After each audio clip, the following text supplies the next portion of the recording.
Hey YouTube, it is VEDIJ day 19. I had all these big plans of making a video today and being productive, but you know what I ended up doing instead? Nothing. I did absolutely nothing today. I stayed in bed super late, then I moved to the couch downstairs where I watched TV all day and did nothing. I left the house once to get Taco Bell. And basically, if you watched my other video yesterday, you know that we got back from vacation and the water heater was busted. In fact, the water heater actually busted the day that we left. But obviously didn't really care about it at the time because we were leaving. So today spent most of the day waiting for the plumber. He was supposed to arrive at 5 o'clock and he arrived around 5:30. Then he came and he fixed the water heater, and I'm kind of upset about this whole thing because, so what was wrong with the water heater is the thermocoupling was dead. And for those of you that don't know how gas water heaters work, or really anything with a pilot light, so there's a pilot light with a little bit of flame, not a gay flame, not flaming, just a flame for a pilot light. And inside that flame is a little probe, and it sits in the flame, and if the probe detects a flame, it keeps the pilot light on, and it keeps the gas on for the whole system. So that way, if the pilot light ever goes out, the probe will know that it's no longer inside of a flame, and it'll shut the gas off, so that your pilot light, if it ever went out, is not seeping natural gas into your house and thus asphyxiating you and killing you, which is no good.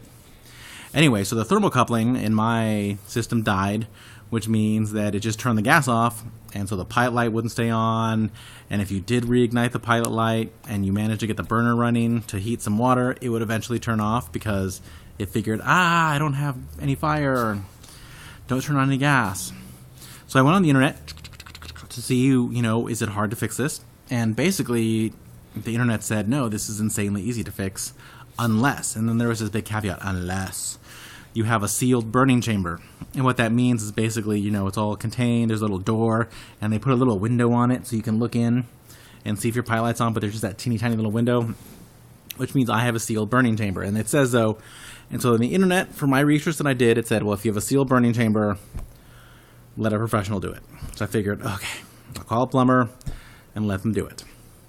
So the new thermocoupling, $12. Labor for having to put in, $200. And let me tell you, I saw what he did. I could have fucking done that myself. It was not even close to being hard. It was like super easy. Like, screw you, internet, for telling me that I should have called a professional because I have a fucking sealed burning chamber. Screw you, internet. I could have done that.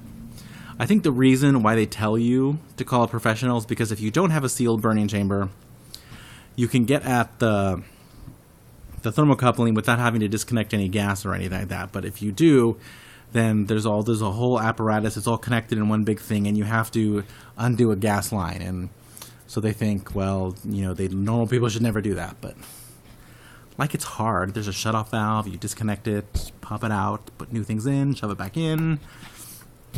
Piece of cake. So I'm a bit annoyed that I spent $200 rather than $12.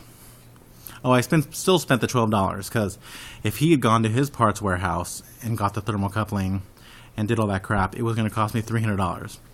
But he was nice, and he said, well, if you drive me to Home Depot and I point at the part and you buy it yourself, then I'll only charge you $200 for putting it in. And I'm like, okay, let's go to Home Depot.